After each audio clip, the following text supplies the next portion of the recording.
ሰላም ይባላለሁ። እሷ ደግሞ ህሊና ትባላለች።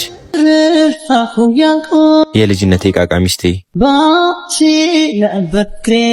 ከስንት ጊዜያት በኋላ እሷ በመልእክት እኔ ደግሞ በአካል የማውቃት አፍቃሪዋ ነኝ።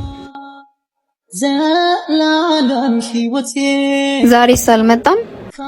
መጥቷል። ይሄን አስቀምጦልሻል።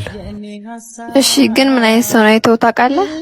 አዎ፣ የሆነ ጠይም ያለ ነው። ሌላ ጊዜ ሲመጣ ስልኬን ያዘውና ደውልልኝ። እሺ። 0980 ስሜ ሊና እባላለሁ። ይባላለሁ። እንዴት ሳድርጌ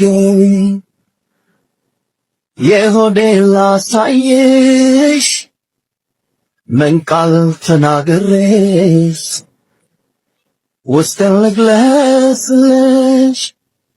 ጨነቀኝ ጠበበኝ ጠፋኝ የምልሽ፣ እወቂልኝ ባክሽ እንደምወደሽ።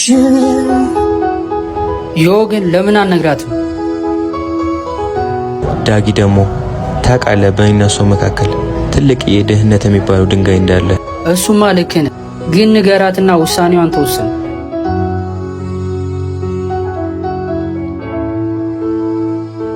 በቃ ልንገራት፣ የፈለጋትን ተወስን።